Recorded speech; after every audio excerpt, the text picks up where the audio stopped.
Everyone checking in on the MJ space, a big red day out there due to, in my opinion, the S&P 500 with a big red day. We saw the warning signals in the S&P 500. I pointed them out in the SPY video from yesterday. There was a whole slew of them. So check that out if you haven't looked at it yet. But let's look at the individual setup. So right now, we have a pullback.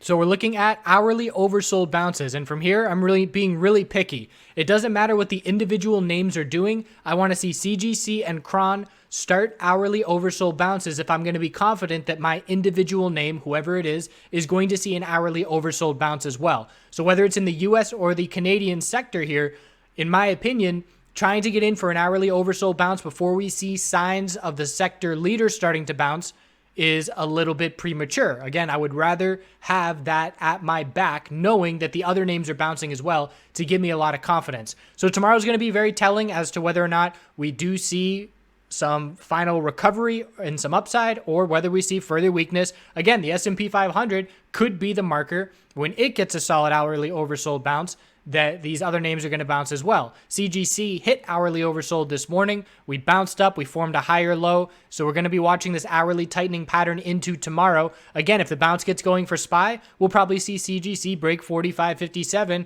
and get some follow through. And if the pullback keeps going for the SPY bears, we're probably going to come down and test that low of 44.47. So looking at it on the weekly time frame, again, we have our high of the bull move, the low of the pullback. Our lower high is set, and now the question is, can we form a higher low compared to 41.68? That's the line in the sand as the most important support level for CGC in the next month plus, however long we're within this range. So for Cron, it's a little bit different. Cron held the low of yesterday, and it's more of a descending triangle where we have a base of support at $22 and just a clear little lower high pattern where we have defended the support, we bounced, we came down, hit the support again, and then tried to bounce again, rejected at 22.76. That's the first resistance to be watching, and it's all about 22 psychological support.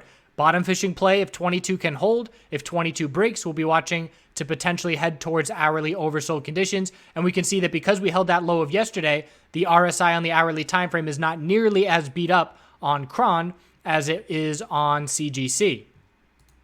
ACB, big red candlestick today, following through with the bearish reversal candlestick on the daily time frame from yesterday. So ACB had the high of the day, low of the day, lower high on the bounce, and then after the higher open, we just dropped straight through. The red flag that further pullback was coming was when 776 broke. Hourly RSI is not oversold.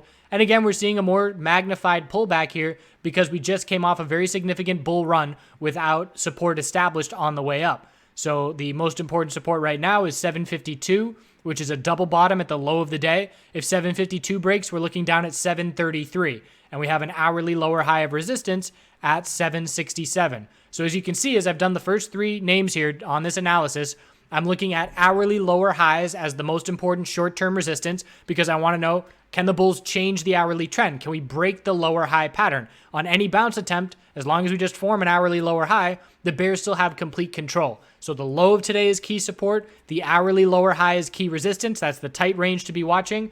And again, S&P 500, we're looking at pretty much the same thing. APHA, significant pullback. The weekly time frame is now giving us that setup, similar to CGC with our high, low, our lower high was set, and now we're looking for the higher low compared to 808 key support. So daily time frame, we broke a couple support levels down here. We're looking at 953, 933, and then there's a little gap at 928 to be watching as well. Hourly RSI here is oversold. This is one of the more beat up names. So I would not expect APHA to see an hourly oversold bounce if Cron and CGC are still heading down. That being said, as far as resistance goes, I would be looking at this little bounce attempt where we topped out at 974 and 975, and support is 953. So that's the range that I'm watching tomorrow morning. If we can't break 975, it's just an hourly lower high. And if we break 953, that hourly RSI is going to be getting pretty extended down, and that's when I would begin to be interested in looking for an hourly oversold bounce entry. TLRY, beautiful weekly equilibrium bear break, and I did not play it. I was not really trading today, out and about. So congrats to anybody that got this one. It was free money. As soon as we broke 75.25, that was it. That's your bear break of the weekly equilibrium that's been playing out for months. And you can see the price just dumped on big bear volume. Red Marubozu, we closed at the low of the day. The next support level is 67.77, 67.66, and then 64.06. Bears have complete control of TLRY. We are extremely oversold. This was a very easy bearish play on that break, but we're going to be watching for an hourly oversold bounce in the near-term future. So perhaps if we were to drop down to lower lows first thing tomorrow morning, we would be watching for the upper 60s to look for that oversold bounce to take place. So out of the 5 names that we just covered, APHA, TLRY, and CGC have the most beat-up hourly RSI levels. Again, have to see a couple criteria before I'm interested in the hourly oversold bounces. I need to see SPY with an hourly oversold bounce underway. I need to see CGC and CRON with bounces underway. And then I would be comfortable in all of these other names, APHA, TLRY, looking for their bounces as well. TRST. So a little bit more weakness, another red Marubozu with the bears controlling the entirety of the day's candlestick and closing near the low of the day. Bulls really want to start buying this dip first thing tomorrow. If we're going to stay in a healthy lower high, lower low pattern where the bears don't get follow through that keeps the potential of a weekly bull flag, bulls need to buy this dip. However, if we see another red day similar like today and we drop down into the mid $10 range, that's going to start pulling back enough to have us looking for this to be perhaps a long drawn out equilibrium rather than the potential of a bull flag and then continuation. So what this consolidation looks like, and that's the same question we're asking in the SPY videos as well. Is it a weekly bull flag, or is this weekly consolidation enough or going to be enough that it's going to give us an equilibrium setup? And at this point, I would say if we drop down into the low $10 range, the equilibrium setup is the more likely scenario. So bulls want to show up first thing tomorrow. Hourly RSI almost oversold here as well. Hourly lower high is 1165, so I can say anything under that is just an hourly lower high, not changing any trends. And the lack of support in this immediate area, 11 psychological, 1117, 11 psychological, and then all the way down to 1079. HEXO, red Marubozu, same as everybody else. So we had the high, the low, lower high, lower low, sideways, sideways, continuation for the bears. And the next support's down at 658, so we don't have a lot of support nearby. That's the weekly higher low. In order for the bulls to keep the weekly uptrend, that level must hold. If we break 658 and we lose the weekly higher lows, that's when I zoom out to the monthly time frame, and that's a monthly equilibrium very clearly setting up if we lose that weekly support level. We'll have the high, low, lower high, and then we'll look for the higher low on this monthly time frame. So for a lot of these names, if they lose the weekly uptrend, that's when I'm going to zoom out to the monthly to look for clarity. And Hexo is one of those names that does have a lot of clarity on the monthly time frame. If we lose 658 support, hourly RSI here is getting oversold. So again, if we get a flush, I mean, ideal scenario for me is gap down opens tomorrow for buying. I would love to see that happen. But if we don't get that, ideally, a flush and the bears in full control the first hour of trading, get these RSI levels nice and beat up, and then we'll start to look for the hourly oversold bounce to try and get going. Keeping in mind that you want to only be playing these hourly oversold bounces if you're comfortable as a trader. If you're newer to trading, hourly oversold bounces going against momentum is not the time to try and be a hero. And I only do hourly oversold bounces because that's just the style that's developed over 8 years of trading that has shown me I am successful with this style. I understand the oversold bounce setups, and I just have history on my side and confidence. That gives me confidence knowing how many times that I have played oversold bounces successfully. So again, just because I'm looking for these bounce plays doesn't mean you should be as well. A more patient trader, rather than looking for the hourly oversold bounce, is going to look for the hourly trend change for the potential indication to be looking to make an entry. That being said, we could be pulling back for the next few months as we've been giving the caution statements of, the sell the news, or I should say sell and may go away, the summer lull in the sectors, the S&P 500 due for consolidation, all of these things, along with the U.S. sector, which we're going to look at here at the end on these tickers. A lot of money has been leaving these names. And the question is, are they going to be looking to come back in, or are they leaving for now and waiting for months before they're going to come back in? OGI, significant pullback. OGI is still a name that I'm looking for because daily higher low is going to form. We're going to keep the daily uptrend, and the first hourly oversold conditions from an all-time high, you usually get a really nice bounce from that. So I'm looking down at support of 838 and 825 as the next two levels approaching, and OGI would be at the top of my list for an hourly oversold bounce because of the conditions of where we are coming from. So if we do see further weakness and we drop down into the 830s, 820s tomorrow, that hourly RSI will be getting oversold, and that would be a name I would be watching for. If we get that bounce, we're going to look for a bounce and a lower high on the daily time frame to form. Because of the size of the pullback at this point, we pulled back well over 10%. So we would look for a high, a low wherever it forms, and then a lower high compared to 950 and a tightening range. T-God, bears in control today. So we shifted that hourly momentum, clear, higher open, and then just straight profit taking through support. A common theme today with that higher open. Anything under 439 is just an hourly lower high. We drop to a lower low. And same thing here, though. We're looking for a daily higher low to form because the last one was down really at 385 is the last little double low of support. So anything above 385 will keep the daily uptrend intact. Excuse me. And the hourly not close to oversold. So we can see all these different setups where some names are a lot more beat up than others in terms of how extended they are to the downside. But as far as names that are going to keep their daily uptrend, I would be separating things into names that still have their daily uptrend, names that lost their daily uptrend. I want to know right off the bat who's who, because the names that still have their daily uptrend are obviously stronger. So I would be more interested in playing hourly oversold bounces on names that still have daily uptrends than I would be on names that have lost their daily uptrends. VFF, still holding on. We didn't get the hourly trend change. So we have an equilibrium forming. We had a solid bounce. We have a higher low, lower high, real tight range. Break of 1422 is bearish, and break of 1481 is bullish. If we break 1481, we say, yes, our daily higher low is established, and we're going to make our way back up towards the all-time high. All in all, we're holding on very well, considering the profit taking the sector saw today.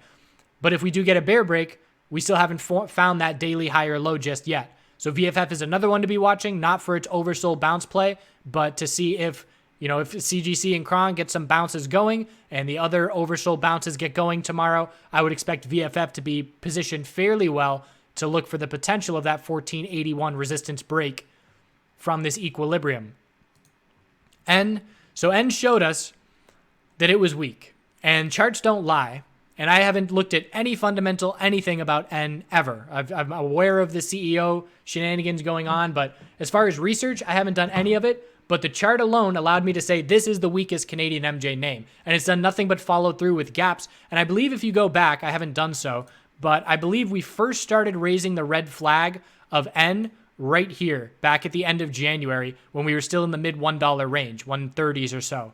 140s. And the reason that we started saying red flags right there was correlations. Talking about correlations yesterday, the correlation of N during these 3 or 4 days was way weaker than any of the other Canadian MJ names that we saw. This consolidation was way more significant. The daily uptrend was put in jeopardy while all the other names were not even anywhere close to losing their daily uptrend. And so if I recall correctly, I remember us saying this is a red flag. This is when we first started seeing those red flags. We then got a gap down, an equilibrium that broke bearish, and now another major gap down. So the charts can absolutely go hand in hand with fundamentals in terms of establishing the story of what's going on. And, if I didn't know anything about this company, I could be able to say this company is in trouble. I don't know why, but clearly something is not right. So the hourly time frame is tight. Anything under 80 cents is just a lower high. We also have resistance at 76 cents. Support is 71 and 62. And boy, the bulls better hold 60 cents. Because after 60 cents, we're really looking down into the 30s. And there's just no support here. So we can see all this massive move. Let's look at it on the monthly time frame. And I know people say, well, we dumped one time and we had a huge massive run after that and there was huge profit to be made. In this game, trading, investing, you want to take the strong names bullish and the weak names bearish. If you're trying to take the weakest names bullish, yes, there are some gains to be had, but it's just harder. Your win percentage is going to be smaller, and the frequency that you win is going to be less often. So yes, there are bounce plays. Yes, weak names sometimes have some decent gains to the upside, but if you're talking on the whole, making things easy for you, take the strong names in the uptrends bullish and take the weak names in the downtrends bearish. So you don't want to be going fishing for junk and hoping that, because it's so beat up, it's going to see significant bounces. For N, on this weekly time frame, anything under 116 will just be a lower high. And we've been saying the same thing for MedMen. Might as well look at MedMen, which has been the N of the US sector, and it's very weak.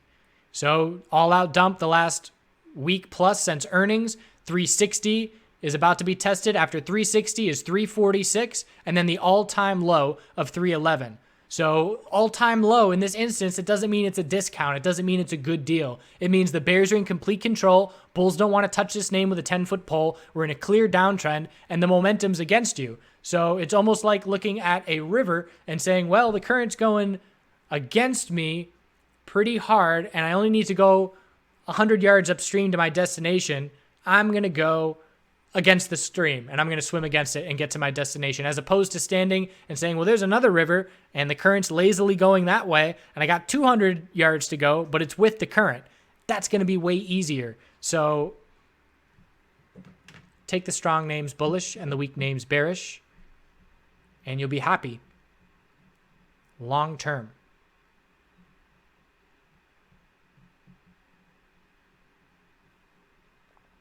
I lost my flow. CXX on the daily time frame, significant pullback, still anticipating a daily higher low compared to 160. Check the hourly RSI. Not oversold. Hourly lower high at 186. Anything under 186 is a lower high. Trying to hold the low of the day 175, and the bulls held that off. So 175 to 186 is the most important range to be watching first thing into tomorrow. Note the big bear volume. That does stand out. If I'm going to be looking for an entry, I want to see declining bear volume for the best odds that we're going to see a higher low. So when I look at VFF on the daily time frame, I see no red flags in terms of big bear volume. So that's a good sign. When I look at OGI on the daily time frame, no red flags for volume. That's another good sign. So there is a bit of a red flag with the size of the bear volume on today's candlestick. So just make note of that, and still anticipating a daily higher low, but have to keep an eye on that volume. CURA, so here's where we look at the US names. And the US names have now been seeing 6, 7, 8 red days in a row. Look at that bear volume, highest volume that we've seen in a couple months. All bears today for CURA. So we zoom out to the weekly time frame, and the equilibrium scenario now, we had the possibility of a cup and handle. That's now being erased and not likely. We have our high, low, lower high, and now we're going to look for a higher low and a really nice drawn out weekly equilibrium that's likely going to break sometime late summer, and that's going to be a really nice tightening pattern to be watching. Just like TLRY gave us a really easy pattern, the tighter we get, the longer we get that tight, the more follow through we're going to get when it breaks, and that's worth watching. TURL, actually that wasn't good enough. Let's look at the hourly. CURA crushed on the hourly. Why didn't we get any meaningful bounce? In my opinion, it's because the sector was not seeing a bounce. We need the sector leaders to show the small names in the sector, it's okay, we can bounce now, and we just didn't see that today. So resistance here is 861 and 869 before there's some space to the upside, and support is down at 835, and then the next level after that is 810. So I would be looking for an oversold bounce here in the near-term future. The daily RSI is almost oversold. Just the fact that we've seen 7 red days in a row, and this could have something to do with the shares becoming free trading. If they're unloading and locking in profit, that's obviously going to drive things down and push things to extreme levels in terms of RSI. But it also means once that share selling is done, there's a lot of space for the bulls to bounce back with a lack of resistance, because there's no more shares for them to be selling once they're done with it. So keep an eye on CURA. If I'm going to make a list of names that I'm looking for on this bounce, I'm looking at OGI, VFF. I'm looking at, let's see, APHA. And I want to see Cron. Cron's holding up just fine. So I'm definitely keeping an eye on Cron forever. And now we've got CURA, watching for either a volume climax or some of the selling to let up. If the daily RSI gets oversold, I'll certainly be interested. The 4-hour RSI is oversold at this point, so keeping an eye on CURA. And let's see who else we have left here. TRUL, bullish reversal doji on the daily time frame, showing the bears push the price down, the bulls buy the dip back to the high of the day. So looking at that on the hourly time frame, it's an hourly oversold bounce, which has the most convincing bounce now out of anybody that we've looked at. Increasing bull volume into the end of the day. We can say that anything under 1610 is just a lower high, but due to the size of this bounce, the odds that we're going to just head right back down to lower lows is not likely. If we can't break 1610, we will still likely form an hourly higher low in the $15 range, and then we'll try and change the trend from there. But this is the most meaningful oversold bounce at this point. On the daily chart, anything under 1749 is just a lower high, and looking at it on the weekly uptrend's not going to be lost because we didn't consolidate at any point on the way up. So anywhere where we form a higher low, it will be a higher low. So TRUL bounce already underway makes me even a little bit more interested in CURA as it's in the same US segment.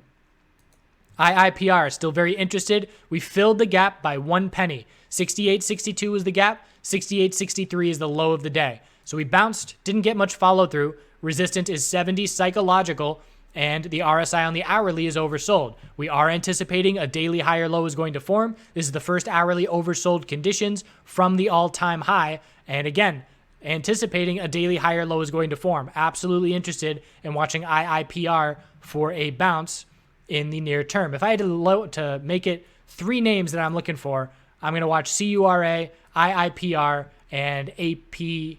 Well, I don't want to limit it to 3 names. I want OGI in there as well. You get my point.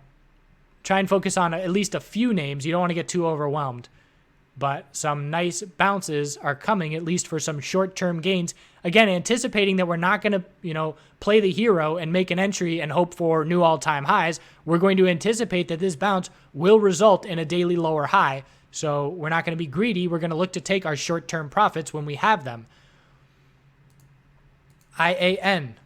Also been pulling back pretty considerably at this point, but the weekly time frame also did not establish support on the way up. So we are looking for the weekly higher low to form. I am still holding my long-term position at this point, and I will look to enter more if we get to oversold conditions. Hourly RSI is oversold. If we were to drop down and break 677, that would be a potential where I would be looking for maybe to add to my position. We'll see how it goes. I think there are going to be better opportunities than IAN for short-term profit on that flip. But if we do hold 677, then we have to watch out for the potential bearish reversal head and shoulders pattern. If we hold that, bounce, and then just set a lower high and drop to a lower low, breaking that support level. So all in all, OGI, top watch, VFF, very strong. Cron and VFF still standing out as 2 very strong names with where they're holding up, as is OGI, but a little bit weaker today with the close at the low of the day.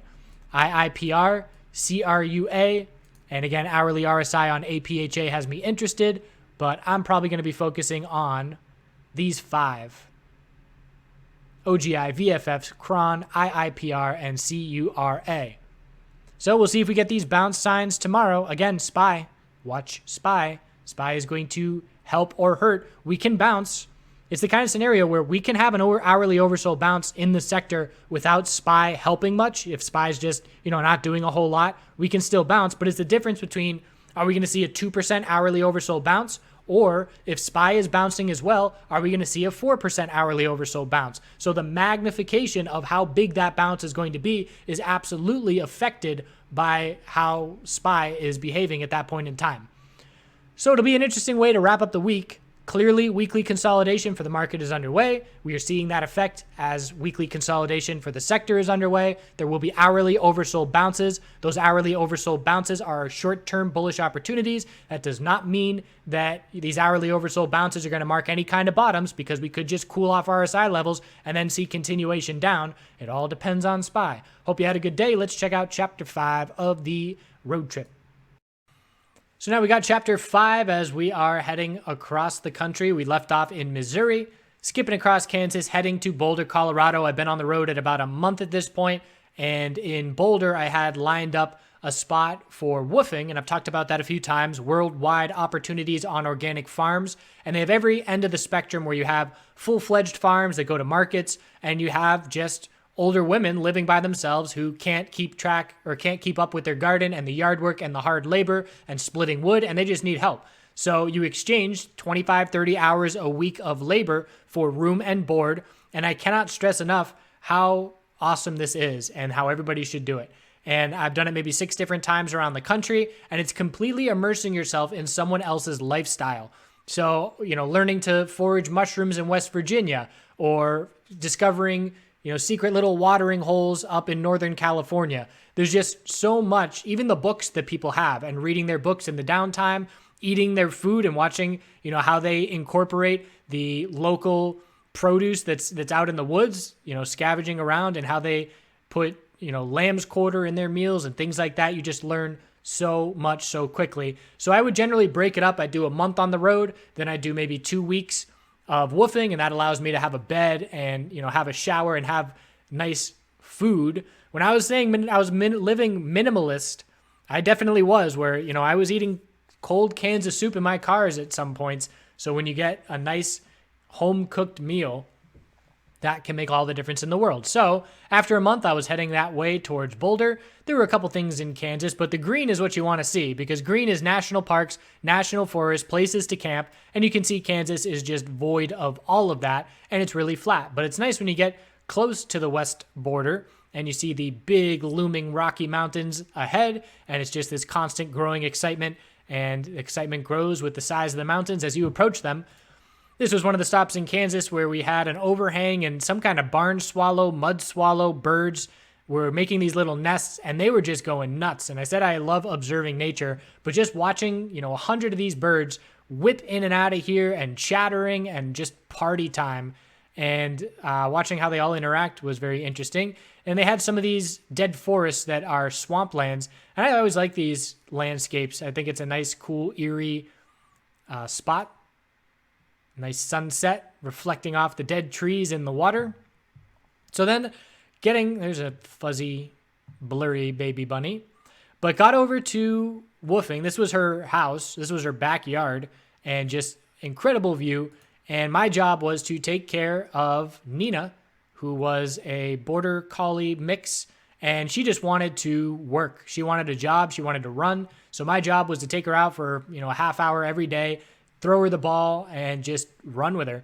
So that was an awesome task. Part of my 30 hours is just, 7 hours a week taking this dog out to play with her. And she loved playing with that ball. So in the backyard, we just had raised beds. So again, it's not a farm. This was just a little homestead, and it was just a single woman who needed some help. And so she has all these beans growing here and garlic and probably 8 different beds that had been pretty well established and run for years. And then around the other side of the house, there were all these perennials and cool flowers and things. So it was an awesome house. And after being there for a week and, just doing my routine and getting ready to keep going on my way, she gave me the offer, hey, do you want to house sit? I need to leave for a month. And do you want to hold down the house and keep the plants alive and take care of Nina? And I said, absolutely. So I went and adventured in the Rocky Mountain National Park and explored a little bit of Colorado, and then came back and stayed here for a month and explored Boulder. So that was a nice, pleasant surprise that certainly extended the time of my road trip. But that's another great thing about road trips where, if you don't have to have these hard, fast plans of when you have to be in point A, point B, I was just drifting. I knew I wanted to hit up this destination, that destination, but whether it takes 2 months or a year, that doesn't matter. And it's the kind of thing where some of the best spots that I went to on this entire road trip were from word of mouth, from other hikers saying, hey, you need to check out this hot spring. It's just 3 hours down the road. Next thing I know, I'm staying at this hot spring for planning on 2 nights, and I'm there for 4 nights because of how awesome it is. So just being able to completely upend your plans and be very versatile and free-flowing was a very awesome experience as well. So next time we'll check in and go through some Colorado adventures. Again, Colorado and Utah were by far the highlights. So much to see and so many things to do and so much nature and some great people. So I hope you do good things. Have a great day, and we'll see you Friday. That's nice.